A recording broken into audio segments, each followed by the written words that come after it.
नारायणी नमस्तुते।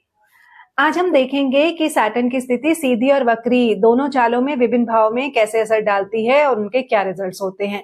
लेकिन पहले एक शेर अर्ज करूंगी क्योंकि बातें कुछ इसी तरीके की होने वाली हैं। कौन कहता है आसमान में सुराख नहीं हो सकता, एक पत्थर तो तबीयत से उछालो यारों। सैटर्न इन द फर्स्ट भाव ये पर्सनल डिसिप्लिन और सेल्फ इंप्रूवमेंट पर जोर देता है। ये व्यक्ति को मैच्योर होने, अपने एक्शंस की जिम्मेदारी लेने और आत्मनिर्भरता विकसित करने की चुनौती देता है। पहले भाव में retrograde Saturn internalised self doubt और सेल्फ एक्सप्रेशन में चैलेंजेस को इंडिकेट करता है। आत्मविश्वास विकसित करने और पर्सनल गोल्स को एजर्ट करने में पेशेंस की जरूरत हो सकती है। कहना गलत नहीं होगा, धीरे धीरे रे मना, धीरे सब कुछ हो।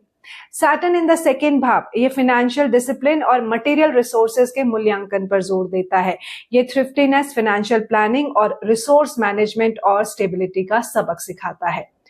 दूसरे भाव में रेट्रोग्रेड सैटर्न फाइनेंशियल मैटर्स और मटेरियल रिसोर्सेज में सेटबैक्स या डिलेज का संकेत देता है।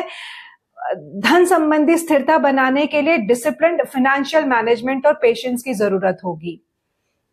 सैटर्न इन द थर्ड भाव ये कम्युनिकेशन चैलेंजेस लाता है और जो स्ट्रक्चर्ड लर्निंग होती है उस पर जोर देता है। ये क्लियर प्रिसाइज कम्युनिकेशन स्किल्स की डेवलपमेंट और नॉलेज एक्विजिशन पर जोर देता है, वो भी डिसिप्लिन्ड वे में।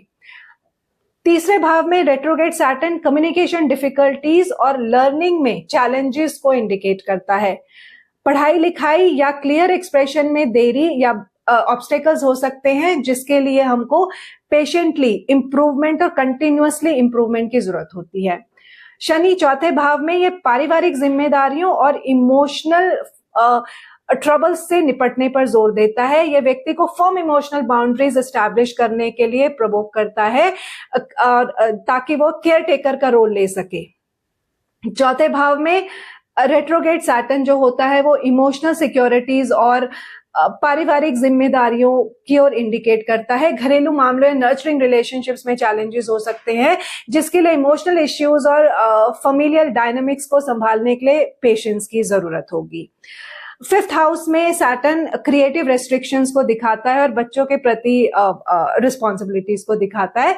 ये डिसिप्लिन्ड क्रिएटिविटी, हॉबीज और एंटरटेनमेंट के लिए स्ट्रक्चर्ड पॉइंट ऑफ व्यू और पालन पोषण या मेंटरिंग में सीरियस रोल निभाने को प्रोत्साहित करता है। पांचवें भाव में रेट्रोग्रेड सैटर्न क्रिएटिव ब्लॉक्स और बच्चों के प्रति जिम्मेदारियों से जुड़ी मुश्किलों को लेकर आता है। रचनात्मक प्रयासों या पालन पोषण में देरी या बाधाएं हो सकती हैं, जिसके लिए क्रिएटिविटी और बच्चों की परवरिश के लिए पेशेंस और स्ट्रक्चर्ड पर्सपेक्टिव अपनाने की जरूरत होगी। Saturn in the sixth house ये काम और सेहत से रिलेटेड एस्पेक्ट्स को लाता है, डेली रूटीन्स को फोकस में लाएगा। मेथोडिकल अप्रोच अपनानी होगी, सेवा के प्रति समर्पण रखना होगा ताकि आपकी फिजिकल वेलबींग बनी रहे। ये इस एस्पेक्ट को एनकरेज करता है। छठे भाव में रेट्रोग्रेड सैटर्न हेल्थ इश्यूज ला सकता है, डेली रूटीन को डिस्टर्ब कर सकता है, फिजिकल वेलबींग बनाने में चैलेंजेस फेस करने पड़ सकते हैं और इसीलिए एक डिसिप्लिन लाइफस्टाइल की जरूरत होगी। याद रहे, health is wealth. Saturn seventh house में रिलेशनशिप रिस्पॉन्सिबिलिटीज और पार्टनरशिप चैलेंजेस पर फोकस रहता है। कमिटमेंट पार्टनरशिप्स में मैच्योरिटी और डिपेंडेंस या इंटरडिपेंडेंस के इश्यूज का सामना करना पड़ सकता है। सातवें भाव में रेट्रोग्रेड सैटर्न वक्री शनि रिलेशनशिप चैलेंजेस और पार्टनरशिप इश्यूज की तरफ इशारा करता है। साझेदारी बनाने में या बनाए रखने में अटकल हो सकती है। इसके लिए बहुत ही इम्पार्शियल पॉइंट ऑफ व्यू लेकर चलना पड़ेगा। याद रहे, साथ चलें अगर तो दूर तक चलें, ये फिलॉसफी अपनानी होगी। Saturn in the eighth house ये डीप ट्रांसफॉर्मेशंस और जॉइंट रिसोर्सेज को संभालने में चैलेंजेस लाता है। ये फेसिंग फियर्स, चेंजेस अपनाने और शेयर्ड एसेट्स, इंटीमेसी और साइकोलॉजिकल ग्रोथ को मैच्योरिटी के साथ संभालने के लिए एनकरेज करता है। एट्थ हाउस में retrograde Saturn deep psychological issues और शेयर्ड रिसोर्सेज को संभालने के चैलेंजेस की ओर इंडिकेट करता है। फाइनेंशियल मामलों में भी दिक्कत आ सकती है या बाधाएं खड़ी हो सकती हैं। पर्सनल और शेयर्ड एसेट्स पर्टिकुलरली जो होते हैं, इनमें एक ट्रांसफॉर्मेटिव पर्सपेक्टिव लाने की जरूरत होगी। Remember, change is the only constant. Saturn 9वें भाव में ये स्ट्रक्चर्ड बिलीव्स और डिसिप्लिन्ड एजुकेशन लर्निंग पर जोर देता है। ये हायर एजुकेशन के प्रति डेडिकेशन, मॉरल और एथिकल प्रिंसिपल्स का पालन और स्पिरिचुअल और फिलोसॉफिकल डिस्कवरीज के प्रति सीरियस पर्सपेक्टिव को एनकरेज करता है। 9th हाउस में रेट्रोग्रेड सैटर्न बिलीव्स और हायर लर्निंग में डिलेज और चैलेंजेस दे सकता है। स्पिरिचुअल और एकेडमिक एफर्ट्स में ऑब्स्टेकल्स आ सकते हैं, जिसके लिए ज्ञान और बिलीव्स का एक्सपेंशन अगर किसी को करना है तो उसमें बहुत पेशेंस और डिसिप्लिन एफर्ट्स की जरूरत होगी। Saturn in the 10th house ये करियर चैलेंजेस और पब्लिक रिस्पॉन्सिबिलिटीज पर जोर देता है। ये एम्बिशन, करियर गोल्स को पाने में परसिवरेंस और हार्डवर्क और डेडिकेशन की इंपॉर्टेंस बताता है और एक सॉलिड रेप्यूटेशन बनाने के लिए एनकरेज करता है।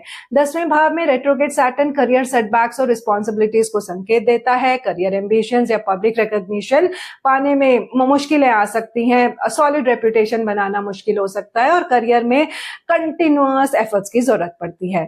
Saturn in the 11th house ये सोशल रिस्पॉन्सिबिलिटीज और ऑब्जेक्टिव्स को पाने के लिए स्ट्रक्चर्ड पर्सपेक्टिव लाने पर जोर देता है। कम्युनिटी अफेयर्स में इन्वॉल्वमेंट, आपसी सम्मान पर आधारित स्थायी मित्रता बनाने और प्रैक्टिकल एस्पिरेशंस को स्थापित करने के लिए एनकरेज करता है। 11वें भाव में रेट्रोग्रेड सैटर्न सोशल रिलेशनशिप्स और ग्रुप एक्टिविटीज में चैलेंजेस पर जोर देता है।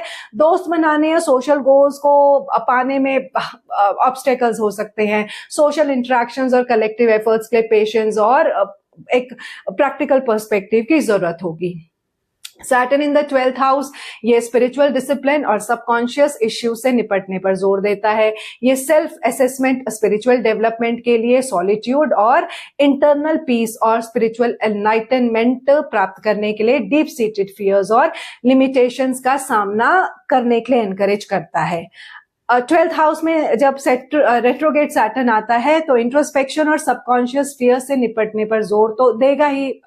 स्पिरिचुअल जर्नी या सॉलिट्यूड में डिले एक्सपीरियंस कर सकते हैं। बहुत अगेन पेशेंस रखने की जरूरत होती है। सैटर्न का जो प्रभाव है जीवन की संरचना, अनुशासन और चुनौतियों को समझने में महत्वपूर्ण है। व्यक्तियों को परसिवरेंस और रिस्पॉन्सिबिलिटी के माध्यम से बढ़ने के लिए प्रेरित करता है। Like, share, subscribe for more. Narayani नमस्तुते।